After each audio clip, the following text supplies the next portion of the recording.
Welcome to our channel Ayurvedacharya. आज हम अष्टांग हृदय के चैप्टर 8 मात्रा शीति अध्याय के बारे में पढ़ेंगे। मात्रा शीति अध्याय। मात्रा शीति दो शब्दों से मिलकर बना हुआ। मात्रा मतलब क्वांटिटी और शीति मतलब जो जो चार प्रकार के खाद्य होते हैं ना, आहार, खाद्य, लेह, पेय और प्राश, ये चार प्रकार के फूड, इनको हम शीत बोलते हैं। तो मात्रा शीति मतलब आहार की कितनी मात्रा हमें लेनी चाहिए उसके बारे में इस चैप्टर में बताया गया है। ये चैप्टर बहुत इंटरेस्टिंग है और इम्पोर्टेंट भी है। तो चलिए स्टार्ट करते हैं। फर्स्ट श्लोक है, मात्रा डिपेंड अपॉन अग्नि एंड द्रव्य स्वभाव की आपकी पढ़ते हैं। चलो, मात्राची सर्वकालम श्यान मात्रा हवुने प्रवृत्तिका। मतलब इसमें लिखा है मात्रा से सर्वकालम मतलब सदैव। हमने अगर सदैव मात्रा के अनुसार भोजन करेंगे तो हमारी जो हव अग्नि प्रवृत्तिका मतलब हमारी जो जठर अग्नि है वो प्रदीप्त होगी। अगर मात्रा अनुसार भोजन किया जाए तो सदैव हमारी जठर अग्नि प्रवृत्त होगी। ऐसा इसमें श्लोक का फर्स्ट लाइन में है। मात्रा द्रव्य आने से पेक्षितम गुरु गुणानपि लघु अनपि मतलब, और हम जब भोजन करें तो उसमें मात्रा का ध्यान हमें गुरु और लघु भोजन को देख के करें कि ये गुरु भोजन है इसको कितना खाना है और ये लघु भोजन है तो इसको कितना खाना है। ठीक है। और गुरुनाम अर्ध सौहित्यम।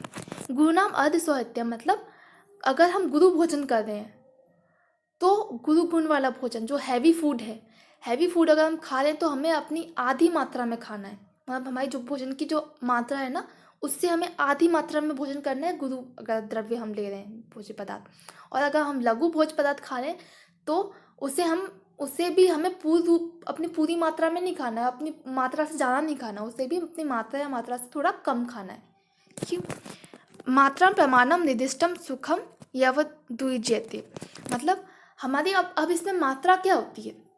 मैं आपको भोजन मात्रा बता रही हूँ तब से इस श्लोक में, लेकिन उसका मैं मात्रा से मतलब क्या है आप ये पूछेंगे। तो हमारी जो भोजन की मात्रा होती है वो उचित मात्रा जो होती है वो होती है हमारी वो मात्रा, वो भोजन की मात्रा जिसे हम खाएं तो वो उसको पूरक पच सके, हमको उससे कोई दिक्कत नहीं हो, ना तो हमें अजीर्ण हो ना कोई और डिसीज़ हो, ना तो हम कम खाएं उससे हमारा शरीर कमज़ोर हो। मतलब उचित मात्रा जिससे हम जिससे अग्नि पचा भी सके और उसकी और हमारा जो है जीवन वो जो शरीर है वो भी चल सके, तो उसे हम मात्रा बोलते हैं भोजन की। अब मैंने आपको बोला कि अब गुरु भोजन खा रहे तो वो आधी मात्रा में खा रहे हो, लघु भोजन खा रहे उसे भी पेट भर के नहीं खा रहे हो। तो ऐसा क्यों? ऐसा इसलिए जैसे कि आगे आप जब बांग में अभी श्लोक में पढ़ोगे तो आगे इसमें बताया गया है कि अब जब बांग ने हमारी जो हमारा आमाशय है या जो हमारी जब भोजन हम लेते हैं उसकी जो स्पेस है आमाशय की वो उसको तीन या भूख की या मात्रा की उसको तीन भागों में डिवाइड कर दिया है उसको। तो 1/3 जो पार्ट होगा उसको हम सॉलिड मटेरियल जैसे रोटी, दाल, भात ये सब खाना है हमको। और 1/3 जो पार्ट है उससे हम जो पानी है या दूध है ये जो द्रव्य पदार्थ है ना पेय उनका यूज़ करना है। और 1/2 जो बचेगी उसमें हमें वात पित्त कफ के लिए जो दोषों के लिए उसके लिए छोड़ देना है कि उस दोषों की क्रिया के लिए छोड़ना है। मतलब 3 पार्ट होंगे तो 1/3 तो ठोस द्रव्यों के लिए, 1/3 पेय द्रव्यों के लिए, द्रव्य द्रव्यों के लिए और 1/3 वात पित्त कफ दोषों की क्रिया के लिए छोड़ना है हमके। ये किसके अकॉर्डिंग है? चरक के अकॉर्डिंग, सॉरी ये चरक के अकॉर्डिंग है। और वांग भट्ट ने अलग बताया। वांग भट्ट भी थोड़ा सा सिमिलर ही है। उन्होंने वांग भट्ट ने 4 भागों में डिवाइड किया है हमारे जो आहार या कुक्षी को, आमाशय को उन्होंने 4 भागों में डिवाइड करा है। 1/4 होगा मतलब 1/4 1/4 1/4 1/4 ऐसे 4 पार्ट डिवाइड किए।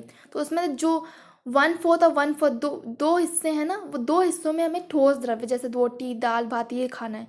और 1/4 हिस्से में हमें पेय द्रव्य खाने, और 1/4 हिस्से में हमें वात पित्त कफ के लिए क्रिया के लिए छोड़ना है। जैसे मैं आपको एक बार बताती हूँ। तो वांग भट्ट ने क्या करा?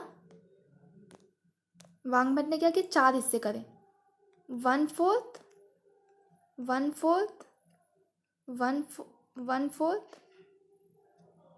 और 1/4। ठीक है। तो इसमें से ये 2 हिस्से हैं ना उसमें उसने सॉलिड मटेरियल खाने हैं। और जो एक हिस्सा है उसमें लिक्विड पार्ट से भरना है। और जो एक हिस्सा है उसे वात पित्त कफ ये दोषों के लिए छोड़ना है। ठीक है, देख रहे हैं ना? 2 पार्ट को सॉलिड मटेरियल से, 1/4 एक पार्ट को लिक्विड से और एक पार्ट को वात पित्त कफ के लिए छोड़ना है, खाली छोड़ना है उस स्पेस को, ठीक है। तो ऐसे हमें इसलिए इसमें बोला गया है कि आपको पेट भर के आपको मात्रा से भोजन नहीं करना है, आपको उससे थोड़ा सा कम रखना है, क्योंकि आप थोड़ा स्पेस रखोगे तब आपके वात पित्त कफ दोष अच्छे से क्रिया कर पाएंगे, इसलिए। तो यही बात है।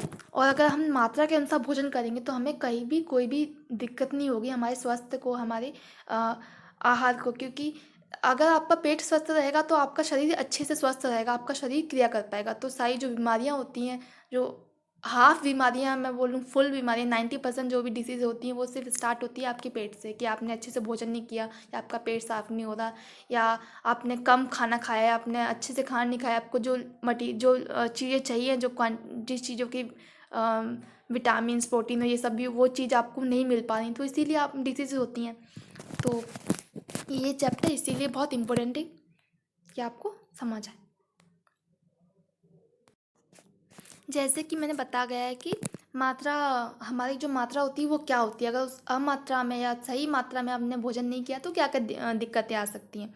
तो इसमें यही श्लोक में ये बताया गया प्रॉपर क्वांटिटी ऑफ फूड क्या होती है, उसकी फीचर्स क्या हैं। तो doesn't cause any discomfortable in abdomen, तो हमारे पेट में कोई प्रकार की डिस्कम्फर्ट वो फील ना करवाए। Which doesn't obstruct the proper function of heart, doesn't cause any pain in the flank, पेट पे कोई दर्द ना हो। Doesn't cause heaviness in the stomach after having food, which give satisfaction to the sense organ, which relieve hunger and thirst, which doesn't cause any discomfort while sitting, sleeping, walking, taking bath, etc.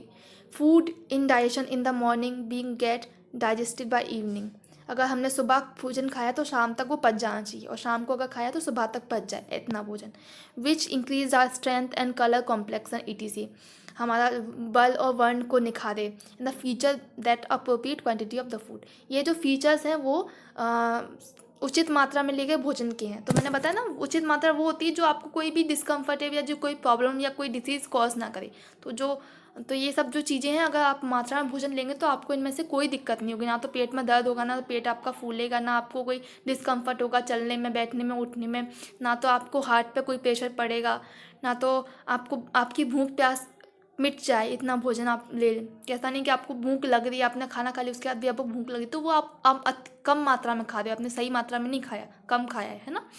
और अगर आपने ज़्यादा खा लिया है, कम खा लिया है, तो आपका अच्छे से डाइजेशन भी नहीं होगा। जो सुबह आपने खाया तो शाम तक वो पच जाना चाहिए। भोजन का ऐसा काल होता है कि जैसे कोष्ठ के अनुसार, मध्य कोष्ठ,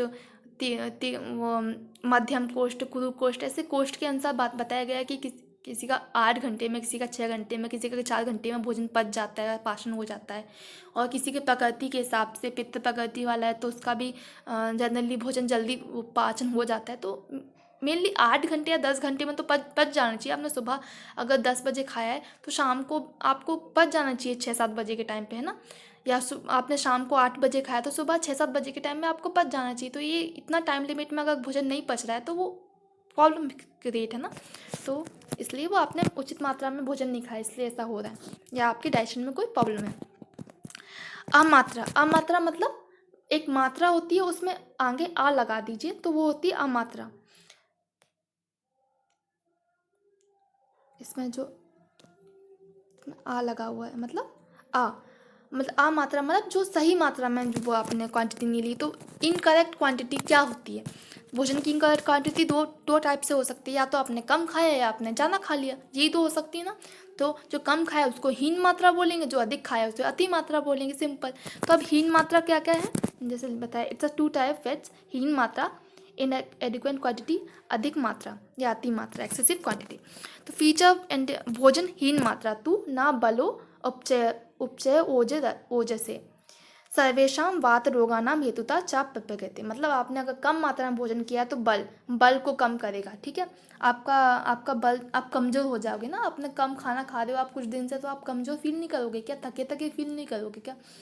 शरीर पुष्टि, उपचय मतलब शरीर में अच्छे से मेटाबॉलिक एक्टिविटीज़ नहीं हो पा रही हैं, ठीक है। शरीर को सभी चीज़ें मिल नहीं पा रही हैं, फंक्शन अच्छे से प्रॉपर नहीं कर पा रहा। ओजस बताया गया ना कि आप अगर अच्छे से खाना खाओगे, आपके सभी चीज़ें होंगी, जो ओज के 10 गुण होते हैं, आप भोजन लोगे अच्छा, तभी आपका ओज बढ़ता है। अगर आप अच्छे क्वांटिटी में भोजन नहीं लोगे तो आपका ओज घटेगा। तो अगर आप हीन मात्रा में ले रहे हो ना, आपका बल भी कमज़ोर होगा, आपकी मेटाबॉलिक एक्टिविटीज़ भी कमज़ोर होंगी और आपका ओज भी क्षय होगा। ठीक है। सर्वेशम वात रोगानाम हेतुतम च तपेति। और अगर आप हीन मात्रा में भोजन कर रहे हो तो धातु का क्या होता है, क्षय होता है ना, क्योंकि आप एक दिन नहीं खाओगे, 2 दिन नहीं खाओगे, फिर धीरे धीरे धातु का क्षय होने लगेगा। रक्त मांस मेद मज्जा जो भी अस्थि सारी धातुओं का, 7 धातुओं का क्षय होने लगेगा। तो धातु के क्षय से क्या होता है, अगर धातु का क्षय होगा तो वात बढ़ेगा, धातु क्षय तो वात वृद्धि। ऐसा आपने पढ़ा होगा जब आप अभी तक सभी क्रिया में या फर्स्ट चैप्टर में मैंने नहीं पढ़ाया होगा। अगर नहीं पढ़ाया तो मैं भी 11 चैप्टर और 12 चैप्टर में आपको अच्छे से पढ़ा दूंगी वात पित्त कफ के बारे में, बिल्कुल अच्छे से। और कोशिश करूंगी कि क्रिया शरीर के हिसाब से एक वात पित्त कफ का एक पूरा टोटल वात पित्त कफ के हिसाब एक आपका वो वीडियो बनाऊँ। तो अभी बता देती हूँ, अगर आपका धातु क्षय होता है तो वात की वृद्धि होती है, प्रकोप होता है। ठीक है। तो अगर आप हीन मात्रा में भोजन ले रहे हो तो आपका धातु क्षय होगा, तो उससे क्या होगा, वात बढ़ेगा और वात का प्रकोप होगा, और वात का प्रकोप होगा तो रोग उत्पन्न होंगे। ठीक है। तो कौन से रोग उत्पन्न होंगे, वात व्याधि वाले, वात रोग वाले, वात दोष वाले। और अगर आपने अति मात्रा में भोजन लिया तो अति मात्रा में पुनः सर्वनाशेषु दोषणम प्रकोपयति। और अगर आपने अति मात्रा में भोजन लिया है तो आपके सारे दोष प्रकोपित हो जाएंगे, वात पित्त कफ सब प्रकोपित हो जाएंगे। ठीक है। एक्चुअली ऐसा होता है कि एक दोष दूसरे दोष से बंधा हुआ होता है। अगर कभी कभी एक दोष बढ़ता है तो वो दूसरे दोष को भी बढ़ा देता है। जैसे कभी कभी होता है ना, जैसे कि अब वात बढ़ा होता है हमारे शरीर में, वात का प्रकोप होता है, तो वात जब आप षष्ठ क्रियाकाल पढ़ोगे ना, या मैंने पढ़ा दिया होगा, फिर से मैं उस पर लेक्चर बनाऊंगी, तो षष्ठ क्रियाकाल में क्या होता है, संचय प्रकोप प्रशमन ये अवस्थाएं होती हैं। नहीं, संचय प्रकोप स्थान संचय खाव्य, तो ये क्या होती हैं, जब आपका वात बढ़ जाएगा, आपका वात प्रकोपित हो जाएगा, तो वो क्या करेगा, जैसे होता नहीं, आपने ग्लास भर दिया, जैसे आप एक थाली है और थाली में एक ग्लास भरा रखा है आपने, और उसमें आप पानी डालते जा रहे हो, तो जब वो कंप्लीट भर जाएगा तो वो ओवरफ्लो करेगा, तो अपनी जो ग्लास का जो उसकी जगह जो उसकी जगह तक जगह क्या थी, पानी की ग्लास, उस ग्लास से निकल के वो फैलेगा, सब जगह जाएगा। उसको जहाँ खाली जगह मिलेगी वहाँ पे वो चला जाएगा, वो ये नहीं देखेगा ये मेरा स्थान है कि नहीं है। ठीक है। तो वैसा ही होता है, अगर बात कोई दोष हमारी स्थिति में आवश्यकता से अधिक बढ़ जाए तो वो दूसरे दोषों के स्थान पे भी जाके जाने लगता है, वहाँ पे भी संचित होने लगता है। तो उससे क्या होता है कि जो दोष का जो स्थान है वो स्थान वाले दोष भी प्रकोपित होने लगता है उसकी वजह से। जैसे कि वात अगर बढ़ा हुआ है और वात बढ़ के ओवरफ्लो करके प्रकोपित होके कफ के स्थान में चला गया, तो वो कफ को भी प्रकोपित कर देगा। ठीक है। इसमें अगर आप कफ वाले आहार विहार नहीं भी करोगे तभी भी आपका कफ प्रकोपित हो जाएगा। तो ये एक दूसरे से बंधे होते हैं। और आप जब अति मात्रा में भोजन करते हो तो वात पित्त कफ तीनों ही प्रकोपित होते हैं, तीनों ही एक कभी आगे पीछे करके एक साथ प्रकोपित हो जाते हैं। पहले कफ को, फिर पित्त को, या फिर वात को ऐसे प्रकोपित कर देते हैं। Feature of excessive quantity of food. Intake of excessive quantity of food lead to the vitation of all the three doors and ones and lead to अल्सक एंड विसूचिका। अल्सक विसूचिका मतलब क्या होता है, ये 2 डिसीजेज हैं। अगर आप अति मात्रा में भोजन लोगे तो आपको 2 त्रिदोष प्रकोपित हो जाएंगे और वो क्या करेंगे, अल्सक और विसूचिका जैसे रोगों को उत्पन्न करेंगे। क्लिनिकल फीचर ऑफ अल्सक। अल्सक क्या है, पीड़ा नाम ही वाताज्ञाम युगपदते कोपितम आमे अन्नेन दुष्टेन्द्रि तदे विशेष कुर्वते। Consumption of excessive food causes a sudden vitation of the tridos at a time, and which lead to the indigestion of the food material and produce disease such as ulcer. By blocking the movement of food, the same is discharged through oral and anal orifice is known as विसूचिका। अब यहाँ पे इस श्लोक में 2 चीज़ बताई गई हैं। पहला तो उसने अल्सक बता दिया और दूसरा उसने विसूचिका का भी बता दिया, जबकि उसमें हेडिंग में सिर्फ अल्सक लिखा हुआ है। तो मैं अल्सक क्या हो रहा है, मैं आपको एक बार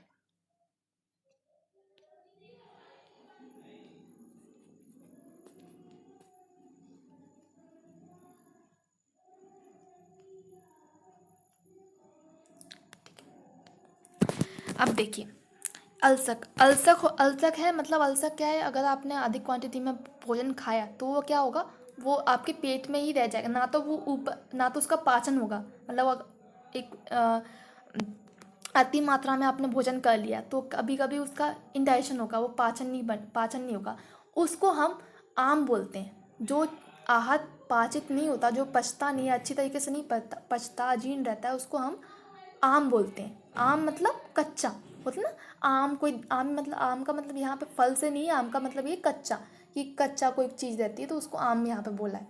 ठीक है, तो वो भोजन पका नहीं हुआ है, वो उसका पाचन नहीं हुआ है, वो अपक्व है, तो मतलब आम है, उसको आम है। अब वो आम जो आहार है, वो ना तो ऊपर से जाएगा, मतलब ना तो उसका वमन से ऊपर मुख्य द्वार से बाहर निकलेगा, ना तो वो बाहर निकल रहा है मुख से, ना वो नीचे के द्वार से, ना वो आपका एक्सक्रीट हो रहा है। तो वो क्या होगा, पेट में ही वो आमाशय में वहीं ब्लॉक हो जाएगा, ना तो वो नीचे से जा रहा है ना ऊपर से जा रहा है, तो ब्लॉक हो जाएगा, वहीं पर रखेगा, तो उसको बोलेंगे हम अल्सर। जो जी ए मतलब वो ब्लॉक, ऊपर से ही ब्लॉक है, नीचे से ही ब्लॉक है, और वो बीच में बस बैठा हुआ है। अब ये ब्लॉक कैसे हुआ, तो ब्लॉक हुआ कि जो आम था, जो अपक्व भोजन था, वो क्या था, वात पित्त कफ इन दोषों के साथ मिल गया, और उसने क्या किया, ऊपर के मार्ग को भी अवरुद्ध कर दिया, नीचे के मार्ग को भी ब्लॉक कर दिया, और वो बीच में ही रह गया। ठीक है। अब विसूचिका, अब जहाँ पे सेकंड चीज बताई गई विसूचिका, the same if discharge through oral and anal orifice, vomiting and diarrhoea is known as विसूचिका।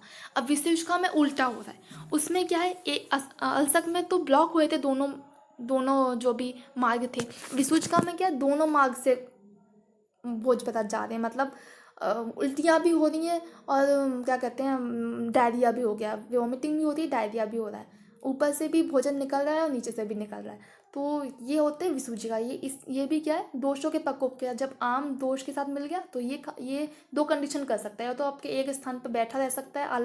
अलसक, अलसक से आप याद रख सकते हैं, आलस होता है ना, आलसी। आलसी क्या करता है, आलसी इंसान एक जगह पे ही बैठा रहता है, वो कहीं ना कहीं जाता नहीं है, तो आलसी, अलसक, ऐसे याद रख लीजिए आप। और विसूचिका, उसको तो जाना है सब जगह, मतलब ऊपर से भी निकलना है, नीचे से भी निकलना है, बहुत हरी में एकदम वेग में। तो ये दो इसमें बताए गए हैं, आप आगे उसके बारे में अच्छे डिटेल से पढ़ते हैं। Such as indigestion food move neither upward or nor downward direction and stagnate in the stomach only by the obstruction of the vitation doors and cause pain. Such condition no they कर सकते, मैंने जो आपको बताया ऊपर वही है इसमें, कि वो एकदम पेट में ही वहीं पर रुक जाएगा और दर्द पैदा करेगा और रोग उत्पन्न करेगा, तो वो cleaner feature of Visuchica. Due to the vitation of the dose cause different kind of discomfort in the body, especially the pain resemble in pricking with needle all over the body. ऐसा दर्द होगा जैसे कि कोई सुई चुभा रहा हो। ठीक है, मतलब प्रिकिंग अंदर नीडल, ऐसा जो भेदन, इसको हम भेदन बोलते हैं एक्चुअली। अगर आप आपके श्लोक में या हिंदी में इसको भेदन बोलते हैं, कि उसमें क्या होता है, ऐसा दर्द होता है जैसे कि कोई भेद रहा हो, कोई सुई चुभा रहा हो। Picking with needles all over the body and the undigestive food material come out in the form of vomiting and diarrhoea. आप ये याद रखिए, विसूचिका हो चाहे अल्सक हो, इनमें से किसी में भी भोजन पच नहीं रहा है, वो आम, तभी तो उसको आम बोल रहे हैं, क्योंकि वो इनडाइजेस्टेड है, वो अपक्व है, इसलिए उसको आम बोल रहे हैं। तो अगर वो अल्सक की आलसी की तरह अगर बैठा हुआ है तभी भी वो आम ही है, तभी भी वो अपक्व है, और विसूचिका की तरह ऊपर नीचे से निकल रहा है तभी भी वो अपक्व ही है। तो देखिए लिखा, अनडाइजेस्टेड फूड मतलब अपक्व आम food material comes out in the form of vomiting and diarrhoea in the person who are not having control while eating, it is known as विसूचिका। तो ये इसमें लिखा हुआ है, is not who are not having control while eating, तो ये उन्हीं लोगों को होता है जो अपने इंद्रियों पर या अपने जब भोजन करते हैं तो अपने आप पर कंट्रोल नहीं कर पाते, उन्हीं लोगों को ऐसे रोग होते हैं। जो उचित मात्रा में या अपनी मात्रा को देखकर सोच समझ के भोजन करते हैं, उनको कभी भी ऐसे ऐसे रोग या विसूचिका अल्सर जैसे बीमारियां नहीं होती।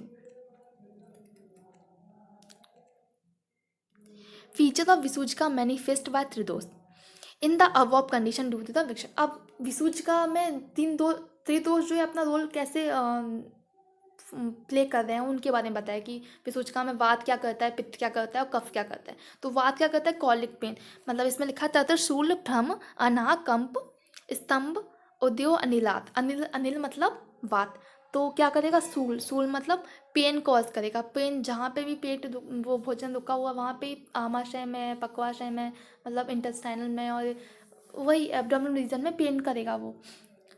भ्रम, चक्कर आएंगे, अनकॉन्शियस जैसा फील होगा, ठीक है, दिमाग घूमेगा, अनहा मतलब अनहा मतलब कभी कभी डिस्कम्फर्ट, पेट क्या फूल जाएगा, गैस बनने लगेगी उसमें, कभी कभी ऐसा होता है ना पेट फूल जाता है आपका, तो उसको अनहा बोलते हैं, फ्राई अनहा, ये एक ही वर्ड है। अब्डोमिनल डिस्टेंशन इसको बोला है। कंप, कपकपी भी आ सकती है, स्तंभ, शरीर एकदम स्टिफ होने लगेगा, शरीर एकदम स्टिफ मतलब एकदम अकड़ने लगेगा ऐसा बॉडी।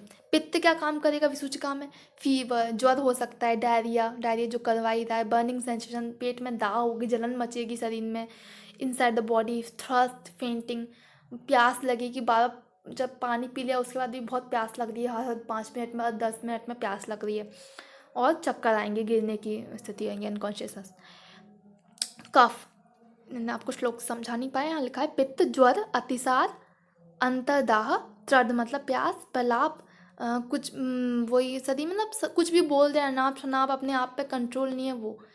कफ, कफ क्या करेगा काम, अछर्दी, अंग गुरुता, वाक्य, षष्ठीवन, आध है, मतलब छर्दी मतलब वॉमिटिंग आ रही है, उल्टियाँ आ रही हैं, heaviness in the body, body में गुरुता मतलब ऐसा हैवी हैवी फील हो रहा है, लॉस ऑफ वर्बल कम्युनिकेशन मतलब अच्छे से बोल नहीं पा रहे, साफ बोल नहीं पा रहे, स्पष्ट बोल नहीं पा रहे, सलाइवेशन, बार बार लार निकलेगी, बार बार लार स्रावित होगी, ये सिम्टम्स होते हैं कफ के। तो ये वात पित्त कफ इस तरह विसूचकाम में रोल प्ले करते हैं। स्पेशल फीचर्स ऑफ अल्सर, विशेष दुर्बल अस्य अल्पवये वेगान विधारिणे, due to the excessive consumption of food by the person who are weak, having poor digestive capacity, vitation by cough and the suppression of the natures, lead further aggregation of bath which destructed an internal channel along with cough, cause all over symptoms except vomiting and diarrhea। अब ये ulcer के specific features बताए हैं कि ulcer किस व्यक्ति को होता है। तो अल्सर की बताया गया विशेषता, दुर्बल से अल्पवय, दुर्बल जो व्यक्ति होता है, कमजोर जो व्यक्ति होता है, वीक, उसको क्यों, वही अल्प अग्नि, जिसकी जो अग्नि होती है, जठर अग्नि होती है, वो अल्प होती है या कमजोर होती है। वेग विधारणे, जो मल मूत्र और अपान वायु के वेग को धारण करके रखता है। मैंने आपको बताया ना, जब किसी वेग को धारण करने से ही रोग होते हैं, आपको एक लास्ट लेक्चर 4th चैप्टर के लेक्चर में बताया था। तो ये अगर दुर्बल व्यक्ति होता है या अल्प अग्नि वाला व्यक्ति होता है या मल मूत्र के वेग को धारण करके रखता है उस व्यक्ति को, और पीड़ित मारुते अनलम, तो जो वात से पीड़ित है, जो वात दोष से पीड़ित है, और श्लेष्मना रुद्रांतरम, ऐसे व्यक्ति वात दोष से पीड़ित हो जाते हैं, जो दुर्लभ होते हैं, अल्प अग्नि वाले होते हैं और वेग धारण करते हैं, वो क्या होते हैं, वो जो वात से पीड़ित हो जाते हैं, मारुते अन्नम श्लेष्मा रुद्रांतरम, और वो क्या करते हैं, श्लेष्मा, और श्लेष्मा मतलब कफ आमाशय की जो चैनल्स हैं उनको ब्लॉक कर देता है, आमाशय को वो का गया। तो इससे क्या होता है, वात पहले प्रकोपित है, ठीक है, जो आहार था वो वात से प्रकोपित था और इसलिए उसका पाचन नहीं हो पाया, और जो श्लेष्मा थी वो ऊपर और नीचे के दोनों मार्गों को उसने ब्लॉक कर दिया, कफ ने उन दोनों आहार के साथ मिलके कफ ने ऊपर नीचे दोनों के मार्ग को ब्लॉक कर दिया। ऐसा नहीं कि सिर्फ कफ ब्लॉक कर रहा है, आहार भी उसके साथ, आम भी उसके साथ मिल रहा है, तो वो ब्लॉक कर देगा। मतलब यहाँ पर पीड़ितम मारुते अन्नम श्लेष्मा रुद्र अंतरम, मतलब यहाँ पे मतलब है कि ये जो ऊपर जो दुर्लभ और ये अल्प अग्नि वाले जो ये व्यक्ति हैं, इनमें वात दोष बढ़ जाता है। वात दोष क्या करता है कि जो का भोजन था वो आपने अधिक मात्रा में भोजन ले लिया, तो अब क्या करेगा, वो वात उस भोजन के साथ मिल जाएगा या उसको अपचित भोजन के साथ मिल जाएगा, और वो क्या करेगा, फिर श्लेष्मा को प्रकोपित करेगा और वहाँ को उसको ये तीनों मिलके ऊपर नीचे के मार्ग को रोक देंगे। अल्सकम क्षोभितम दोषे शल्यतवने संसितम, मतलब अब दोष प्रकोपित होने के बावजूद भी, दोषों पे आम की क्रिया, ये अपक्व भोजन की क्रिया होने के बाद भी, ये जो अपक्व भोजन है वो आलसी की तरह पेट में रखा रहेगा, वो सल्ली की तरह रखा रहे। सल्ली ऐसा, सल्ली मतलब कि कोई जो होता नहीं, युद्ध में तीर भाले चला दिए तो वो क्या है, वो वहीं पे रखे रहते थे कि शरीर में अगर पैर में लगा तो पैर में वो भाला लगा तो वो शल्य कहलाता था। तो यहाँ पे भोज्य पदार्थ को शल्य माना है क्योंकि वो एक जगह पे पड़ा हुआ है, रखा हुआ है, और वो क्या है, हमारे शरीर के लिए हितकर नहीं है, अहितकर है, इसलिए उसे शल्य बोला गया। शूलाम दीनाम कुर्यन्ते तीव्र छदि दिशा वजिताम सोल सका। मतलब वही बोला गया है कि ये क्या करेगा फिर, ये कष्ट, शूल हमारे मतलब कष्टकारक होगा। शूल मतलब पेन पेन उत्पन्न करेगा और वमन विरेचन नहीं हो पाएगा, इसलिए एक जगह पर रखा रहेगा। तो ये रोग जो है वो अल्सक है, ऐसा बताया गया है। इसके ये अल्सक के बारे में ही पूरा श्लोक है। दंड अल्सक, ये अल्सक का ही आगे का रूप है। अगर आपने अल्सक का उपचार नहीं किया तो फिर आपको दंड अल्सक हो सकता है। Due to the obstruction of the channel, the vitation doors are unable to move in the upward and downward direction and began to move in the sideward direction। मतलब अब obstruction की वजह से, अगर स्रोतस्सों के ब्लॉक होने की वजह से जो कफ के साथ आहार जो मिलकर स्रोतस्सों को ब्लॉक कर दिया, उसने ऊपर नीचे के मार्ग किया, अब क्या करेगा वो, अब अन्य वहीं रखा हुआ है, वो ना ऊपर जा सकता है ना नीचे आ सकता है। तो अब वो कहाँ मूवमेंट करेगा ना, अब वो मूवमेंट करेगा साइड वे मूवमेंट करेगा। अब वो जाएगा कोष्ठ से शाखाओं में। ठीक है, एक कोष्ठ मतलब आमाशय को यहाँ पे कोष्ठ बोला गया है। अब शाखाओं में मतलब और दूसरे ऑर्गन्स में जाएगा। तो अब एनाटॉमिकली तो ये पता नहीं कैसे, लेकिन ये आयुर्वेद में जरूर इसके बारे में सिद्धांत दिया गया है। तो and begin to move in the sideward direction and make the body stiff like a stick. ठीक है, stiff like a stick and can be called दंडस तक। मतलब शरीर को तिर्यक गमन करेगा और शरीर को ऐसे मतलब जो लकड़ी होती है ना, दंड, दंड मतलब दंड बोलते हैं लकड़ी को। तो दंड अल्सक मतलब शरीर को डंडी की तरह, लकड़ी की तरह स्टिफ बना देगा, एकदम अकड़ा देगा। तो वो क्या होगा, दंड अल्सक। उसको दंड अल्सक बोला गया, which is incurable and should be discarded by giving the treatment.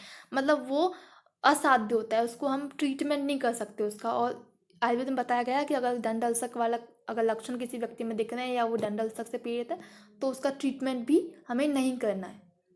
ठीक है, तो इससे इसलिए बेहतर है कि आपको जब अल्सर हो रहा है, आप इससे सबसे बेहतर तो ये कि आप मात्रा के अनुसार भोजन करें ना, तो आपको अल्सर होगा ना विसूचिका होगी, ना फिर आपको दंड अल्सर होगा। ठीक है, और अगर आपको लग रहा है कि हाँ मुझे अल्सर हो रहा है या मुझे अजीर्ण हो रहा है तो आप उसका उस समय उपचार करवाएं। अब मैं आपको बता दूं कि अल्सर और विसूचिका ये दो इम्पोर्टेंट टॉपिक हैं इस चैप्टर के।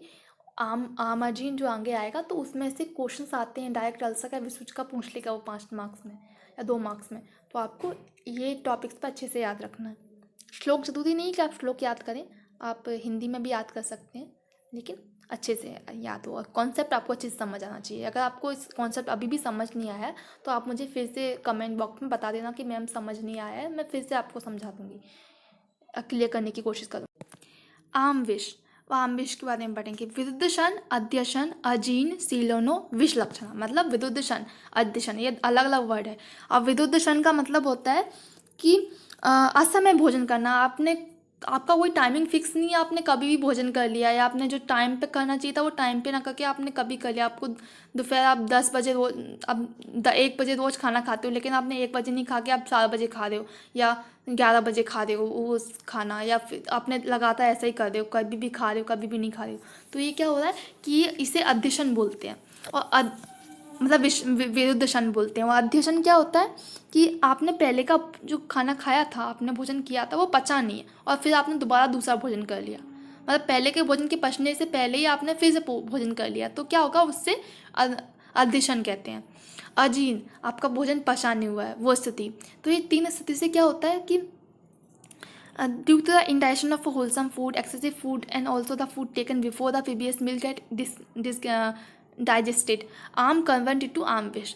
तो उससे क्या होता है, जो आम होता है ना अपक्व भोजन, वो आम से आम विष में परिवर्तित हो जाता है।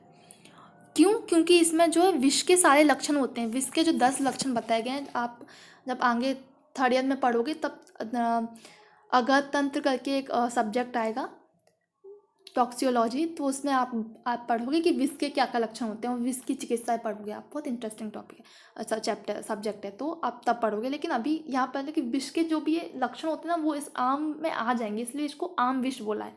आम दोष महाघोरम वजते द्वि संज्ञा का विष रूपम आसु कारितम अधिरुद्धो उपगमत्व। अब जो आम दोष, ये जो आम विष है, ये बहुत ज़्यादा खतरनाक दोष है। मतलब आम दोष की चिकित्सा की जाती है, लेकिन इसकी चिकित्सा करना बहुत कठिन है, बहुत टफ है, और कभी कभी तो ये असाध्य भी हो सकता है। क्यों?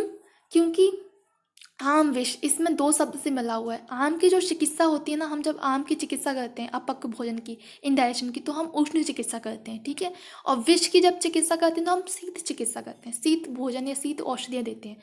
तो अब आम की अगर हम उष्ण चिकित्सा करेंगे तो क्या कहते हैं, विष बढ़ेगा, और विष की हम शीत चिकित्सा करेंगे तो फिर आम पे कोई इफेक्ट नहीं पड़ेगा। तो इसका ट्रीटमेंट क्या है, डिफिकल्ट होता है। विरुद्धोपक्रम मतलब इसका ट्रीटमेंट एक दूसरे एक को उसी में जो दोष है उनमें एक दूसरे को बढ़ा रहा है। ऐसा नहीं कि दोनों को हम एक साथ कम कर सके। एक को अगर इफेक्ट कर रहा है तो दूसरे को वो बढ़ा रहा है, एक को कम कर रहा है तो फिर दूसरे को बढ़ा रहा है। तो ये चीज़ें हैं, इसलिए ये खतरनाक होता है, इसका ट्रीटमेंट करना कठिन होता है। Treatment of ulcer.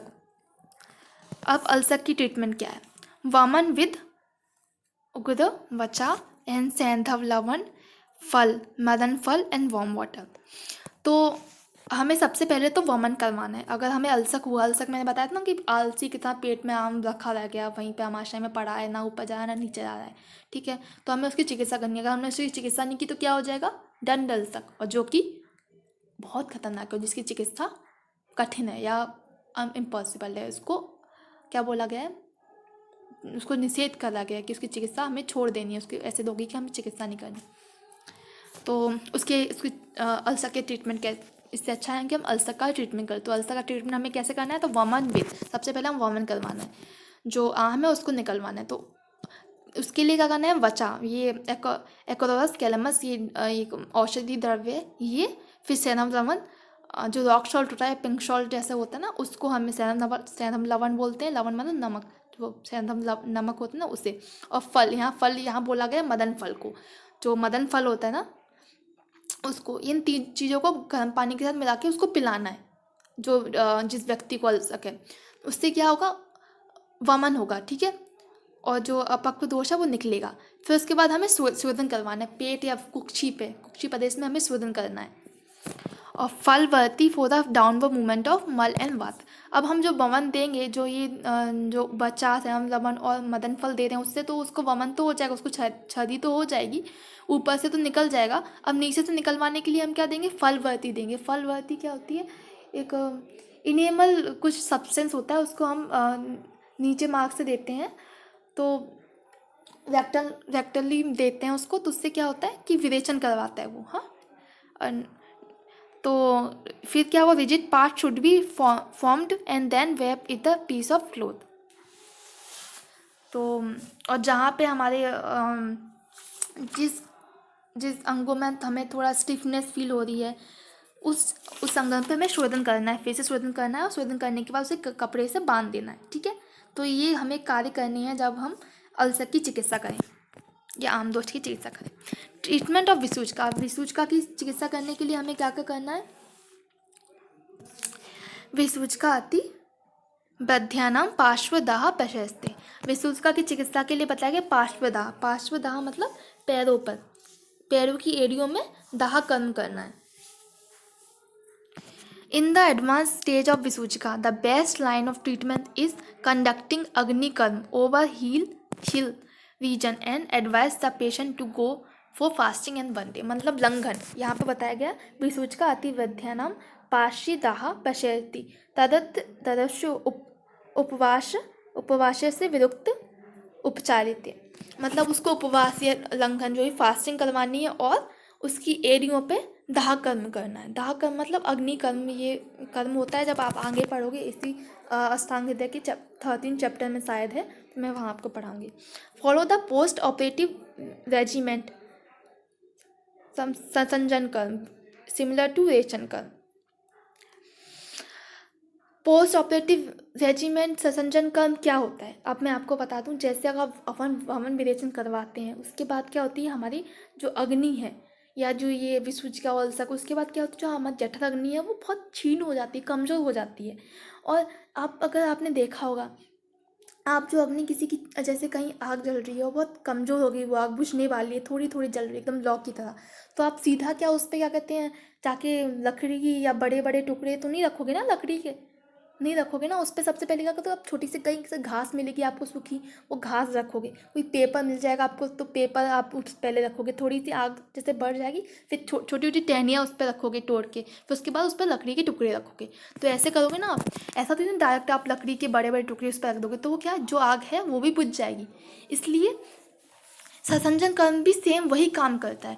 जब आपने कोई वमन वेषन कर्म पंचकर्म करवाया होता है, या जैसे कोई आपके आम जीन या जैसे कोई डिसीज़ होते हैं, तो उसके बाद क्या होती है, अग्नि बहुत क्षीण हो जाती है, कमज़ोर हो जाती है, तो उसको फिर से हमें प्रदीप्त करना पड़ता है। तो उसे फिर से प्रदीप्त करने के लिए हम क्या करते हैं, सत्संजन कर्म का यूज़ करते हैं। सत्संजन कर्म क्या होता है कि उसमें सबसे पहले हमें जो बहुत लघु फूड होता है ना, कम मात्रा में लघु, बहुत हल्का खाना देते हैं सबसे पहले 2 दिन, फिर उसके बाद फिर थोड़ा सा उससे थोड़ा हैवी फूड देंगे, फिर उससे थोड़ा हैवी फूड देंगे, धीरे धीरे ऐसा करके अपनी अग्नि को, उस पेशेंट की अग्नि को बढ़ाएंगे और उसको नॉर्मल कर देंगे। तो ये होता है सत्संजन कर्म का यूज़ करना। Treatment of अजीर्णा।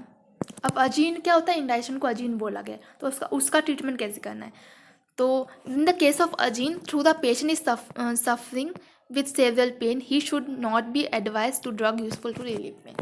अगर किसी को अजीर्ण में दर्द हो रहा है, पेट दर्द हो रहा है, तो उसको कभी भी आप पेन रिलीफिंग ड्रग्स नहीं देनी है, उसको दर्द नाशक दवाइयाँ नहीं देनी है। क्यों नहीं देनी, क्योंकि उसके अभी उसके शरीर में 3 चीज़ें होती हैं। एक तो पहला आम अजीन जो है ही, दूसरा जो वातपित्त कफ दोष है वो, और आप तीसरा क्या, आप उसको ड्रग और दे रहे हो। तो अब अगर आप 3 चीज़ कभी अपने सही तरीके से नहीं दी, तो वो क्या करेंगे, मिक्स करके पॉइजन बना सकते हैं वो, और स्थिति को और बिगाड़ सकती हैं, और यहाँ तक कि पेशेंट की मृत्यु तक हो सकती है। इसलिए अजीन की स्थिति में आपको कभी भी कोई भी ड्रग नहीं देनी, खासकर pain relieving drugs. Because the digestive power associated with arm is unable to digest drug, diet और दोष 3 चीज़ें हैं। हम क्या कहते हैं, पहले तो वो भोजन को भी नहीं पचा, भोजन को तो उसने पचाया नहीं है, दोष है उनको भी नहीं पचा पा रही, और ऊपर से आपने ड्रग और दे दी तो वो भी उसको पचा नहीं पाएगी। अब बिना ड्रग के पाचन के आप कैसे वो इफेक्ट करेगी शरीर पर, करेगी नहीं ना। तो not only the but also kill the patient soon due to the complication rise by the particular combination of drug diet and dose. अगर वो कोई विरुद्ध, कोई मैंने जस्ट नॉर्मल, जैसे कि मैंने आपको बताया था घृत और मधु अगर सेम क्वांटिटी में ली जाए तो वो विष का काम करती हैं। वैसे ही अगर कोई ड्रग और डाइट मिलकर, दोष मिलकर अगर कोई विष बनाए, पॉइजन बनाए, तो हार्मफुल हो सकता है ना अपनी बॉडी के लिए। इसलिए हमें ड्रग का यूज़ नहीं करना है। जीर्ण अर्शने तू भेषज युजाते स्तब्ध गुरु उदरे, दोष शेषस्य पाक्व अर्थ मग्ने संधु क्षणम चा। Soon after the food is digested and stiffness and heaviness is carrying on, then only administration the drug useful to digest the residual dose. अगर जब भोजन का डाइजेशन हो जाए, इस ट्रीटमेंट के बाद जब भोजन का डाइजेशन हो जाए और जो भारीपन है और गुरुता है उसको दूर करने के लिए, क्योंकि शरीर का भोजन का तो पाचन हो गया, लेकिन अभी जो दोष है वो तो पाचित नहीं हुआ ना, वो तो गुरुता और क्या कहते हैं हैवीनेस, ये तो जो भी अकरण ये तो रखेंगे ना वो, क्योंकि दोष अभी पचे नहीं है, तो उन दोषों को पचाने के लिए हमें यूजफुल ड्रग्स दे सकते हैं जो पाचन में लंघन, जो पाचन और में काम करें, ऐसी पाचक द्रव्य को हमें देना है। To digest the residual dose and also help to increase the power of digestion, और जो अग्नि को दीप्त कर सके और जो दोष है उनको भी पचा सके, ऐसे। इसलिए लेकिन जब हमें अजीर्ण की स्थिति में अगर दर्द हो रहा है तो हमें नहीं देनी ड्रग। जब भोजन पच जाए उसके बाद हम ड्रग दे सकते हैं, वो भी पाचक। ठीक है, याद रखना। अगर कोई डाउट है तो प्लीज़ आप कमेंट बॉक्स में पूछिए। अपरतन इन अम्ल। आज हमने श्लोक नंबर 9 तक 19 तक पढ़ा, और इसके बाद अपतर्पण इन आम, तो ये इसके बाद जो श्लोक हैं वो हम सेकंड लेक्चर में, सेकंड वीडियो में देखेंगे, पार्ट 2 में। तो अभी आपको अगर कोई इसमें समझ नहीं आया हो इस अभी तक आज के लेक्चर में, तो प्लीज़ आप कमेंट बॉक्स में पूछिए, और पिछले आपके वीडियोस में भी आपको समझ नहीं आया होगा तो पूछिए उसमें आपको डाउट्स को। और ये टॉपिक बहुत इंटरेस्टिंग है, आपने जैसे पढ़ा होगा, अच्छा है, और जो मेनली जो क्वेश्चन है वो इसी पार्ट फर्स्ट में से बन जाते हैं, जो मैंने आपको बताने की कोशिश की है। अगर आपको अच्छे से समझ आए तो आप अच्छे से उसको लिख सकते हैं। ऐसा नहीं कि आपने जो बुक में जो है वही लाइन लिख आए आपको। ज़रूरी है कि आप एग्ज़ाम में मार्क्स आने से भी ज़्यादा ज़रूरी है कि आपको वो टॉपिक समझ आए। इसलिए मैं बहुत अच्छे से कोशिश करती हूँ कि मैं आपको अच्छे से समझा सकूँ। और टाइम ज़्यादा लग जाता है, वीडियो लंबे हो जाते हैं, लेकिन मैं उस चीज़ के बारे में नहीं सोचती। मुझे लगता है अगर एक इंसान को भी अगर हेल्पफुल हो रहा है ये वीडियो तो मेरे लिए बहुत है। मुझे इससे ज़्यादा कुछ नहीं चाहिए, चाहे कितने सब्सक्राइबर हो या कुछ हो, उससे कोई फ़र्क नहीं पड़ता। अगर आपको हेल्पफुल भी है तो मेरे लिए बहुत है। तो प्लीज़ आपको डाउट है तो पूछिए, सजेशन है तो प्लीज़ दीजिए। और हाँ, और मैं कोशिश कर रही हूँ कि मैं जल्दी से जल्दी अष्टांग कंप्लीट करूँ। जल्दी से जल्दी मैं चाहती हूँ कि इसी मंथ में आप कंप्लीट कर दूँ। बहुत लोग पूछते हैं कब ख़त्म करवाओगी मैम, तो मैं जल्दी से जल्दी इसी मंथ में कंप्लीट करवाने की पूरी कोशिश कर रही हूँ। लेकिन इसका मतलब ये नहीं कि मैं कोई भी जल्दी जल्दी ख़त्म करूँ। मैं आपको पूरा कोशिश करूँगी मैं अच्छे से समझाऊँ, ठीक है। और इसके बाद मैं शरीर क्रिया पे भी वीडियो बनाऊँगी। और रचना शरीर पर मैं वीडियो इसलिए नहीं बना सकती क्योंकि मैं बस अभी बुक अवेलेबल नहीं है और लॉकडाउन है, इसलिए मैं कुछ नहीं कर सकती। तो मैं क्रिया शरीर पर बुक बनाऊँगी लेक्चर्स जैसे ही अष्टांग ख़त्म होता है। और उसके बाद सेकेंड ईयर के सब्जेक्ट तो ही बनाऊँगी, सेकेंड ईयर की सब्जेक्ट की बुक्स भी बताऊँगी, उसका सिलेबस भी बताऊँगी। और उसमें चरक पर भी बना सकती हूँ मैं वीडियो। और उसके बहुत इंटरेस्टिंग सब्जेक्ट हैं सेकेंड ईयर के तो बहुत ही ज़्यादा, तो वो उस पर भी वीडियो बनाऊँगी।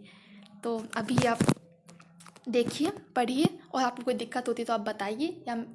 या आपको समझ नहीं आ रहा, आपको लग रहा है मेरा पढ़ाने का तरीका अच्छा नहीं है, तो आप उस पर ही बता सकते हैं, ठीक है। मैं नोट्स बना के पढ़ाती थी पहले, लेकिन मैंने वो अभी इसलिए नहीं पढ़ाती क्योंकि नोट्स बनाने में काफ़ी टाइम लगता है, काफ़ी टाइम कंज्यूम होता है। और मुझे लगता है कि पीडीएफ से मैं आपको जल्दी से जल्दी पढ़ा सकती हूँ। और इसका सेकंड बेस्ट पार्ट ये भी है कि ये इंग्लिश में भी है। तो जो जो लोग जिनके पास हिंदी मीडियम है, मैक्सिमम जो हिंदी मीडियम से हैं, उनको भी हिंदी में मैं समझाती ही हूँ। और इंग्लिश में जो लोग इंग्लिश में या इंग्लिश मीडियम से हैं, अभी 12th में इंग्लिश तक थे और अब आयुर्वेद में आ गए हैं, उनको चीज़ें समझ नहीं आती, उनको मतलब समझ नहीं आता, तो इसलिए ये इंग्लिश पीडीएफ हेल्पफुल होती है। इसलिए मैं इससे पढ़ाती हूँ। लेकिन अगर आपको ऐसा लगता है कि नहीं मैम इससे नहीं पढ़ाओ, नोट्स बना के पढ़ाओ, तो मैं दूसरे जो सब्जेक्ट हैं वो नोट्स बना के पढ़ाऊँगी, ठीक है। Thank you.